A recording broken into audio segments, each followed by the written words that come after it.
비감록 제47 남전정화, 남전선사의 뜰에 핀 꽃이라는 공안입니다. 모든 분별과 헤아림을 다 쉬어버리고 더 이상 되풀이하지 않는 사람은 어떨까요?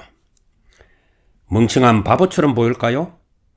다른 이들에게는 그렇게 보일 수도 있겠고, 어쩌면 무쇠로 만든 사람처럼 아무런 감정도 없는 것처럼 보일 수도 있겠죠.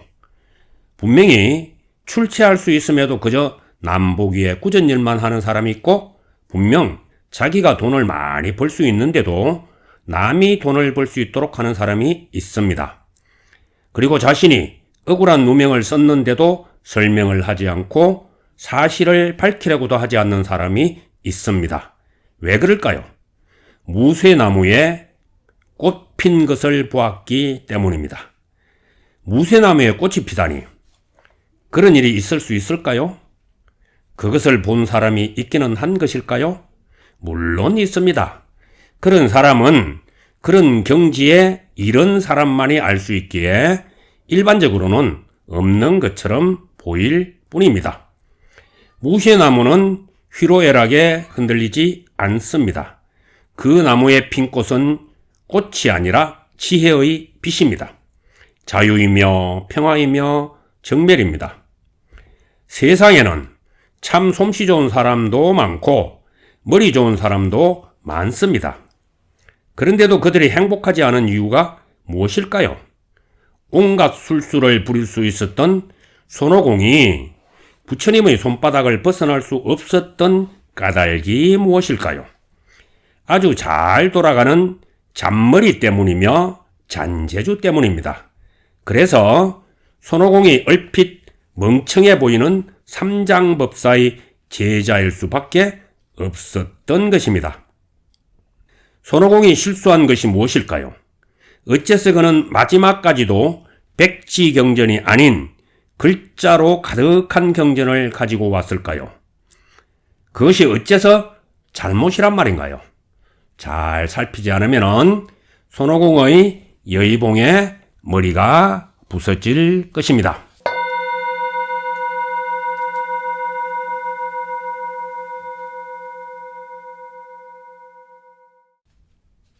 여기 남전선사는 당대의 고승으로 마조 도일선사의 법제자입니다.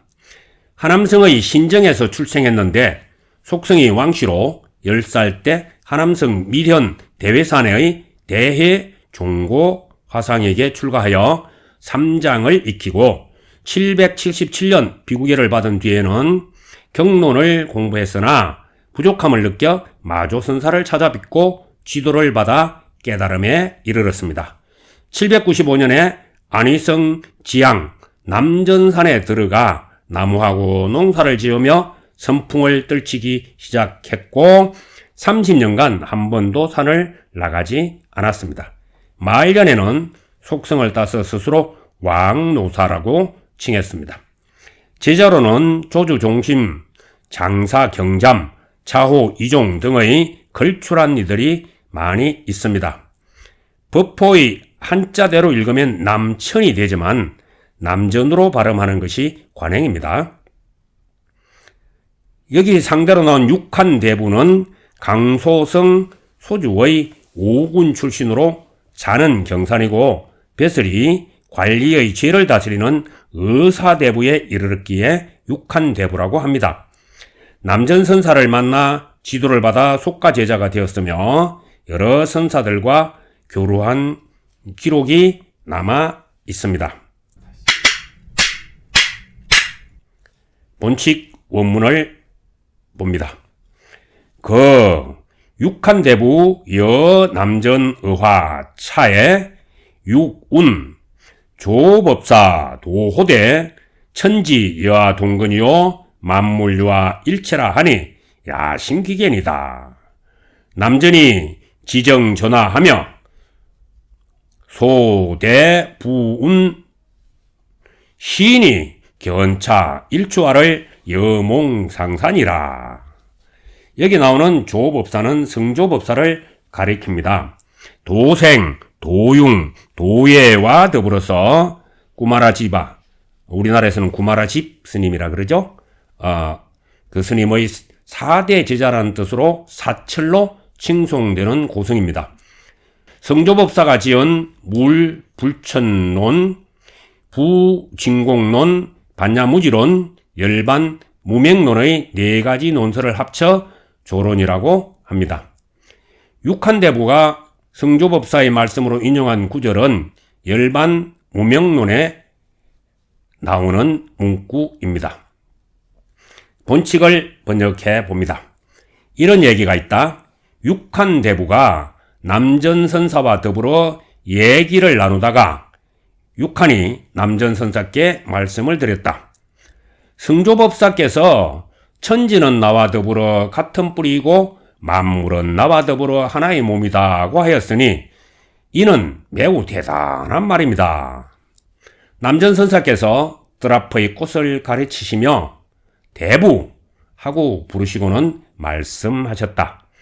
요즘 사람들은 이 한뜰기 꽃을 마치 꾸민 듯이 본다네.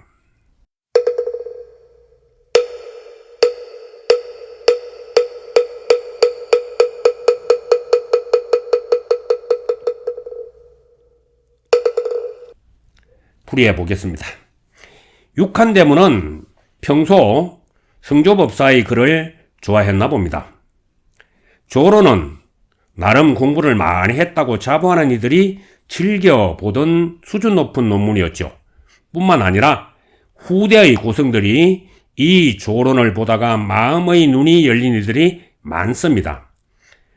논문의 글 중에서 천지는 나와 더불어 같은 뿌리이고 만물은 나와 더불어 하나의 몸이라고 한 구절이 특히 유명합니다. 이 구절은 성조법사가 천지 만물과 자신이 둘 아닌 경지임을 읊어놓은 대목이지요. 육한대문은 성조법사의 그 경지가 얼마나 대단한 것인지를 남전선사 앞에서 언급했습니다. 꼭 이런 사람이 있습니다. 자신보다 월등한 사람 앞에서 많이 아는 체 하는 이가 있어요. 서로 멋들어진 시간을 보내다가 왜 느닷없이 옛날 성조법사의 말씀을 언급하며 대단하지 않느냐고 했을까요?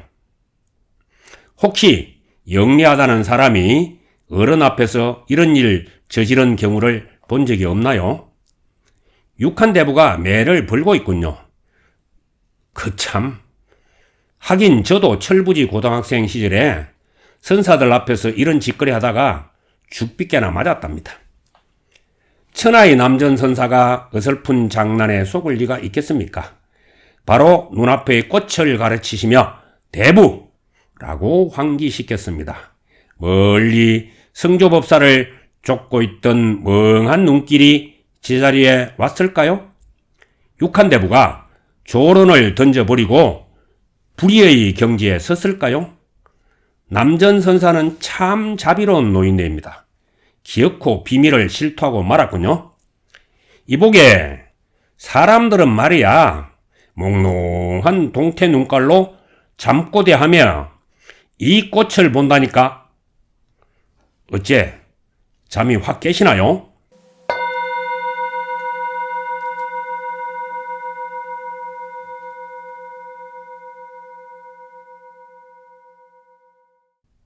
송의 원문을 봅니다. 견문각지 비일일이라 산하부재 경중간이로다. 상천월락 야장반에 수공징담 조영한가. 제1구의 견문각지는 견은 눈으로 보고 문은 귀로 듣고 코로 냄새를 맡으며 이 문자는 듣는다, 냄새 맡는다, 안다는 뜻이 다 있습니다. 각은 깨닫는다는 뜻이 아니고 혀와 살갗으로 느낀다는 뜻이고 지는 마음으로 알아차린다는 뜻입니다. 다시 말해 6가지 인식경계, 즉 육식작용을 가리키는 말인데 이것을 보고 듣고 깨달아 안다고 잘못 풀이하는 이들이 많더군요. 제1구의 비일일은 하나하나가 아니다, 낱낱이 아니다로 풀이할 수 있으며 모든 것이 별개가 아니라는 뜻입니다. 제3구에 나오는 야장반은 밤이 막 절정이 되려함, 한밤중이라는 말이니 밤이 깊었다는 뜻입니다. 송을 번역해 봅니다.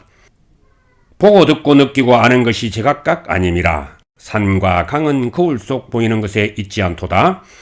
설이 내린 하늘에 달은 지고 밤도 깊었는데 누가 맑은 못에 비친 그림자 차가움 함께하랴.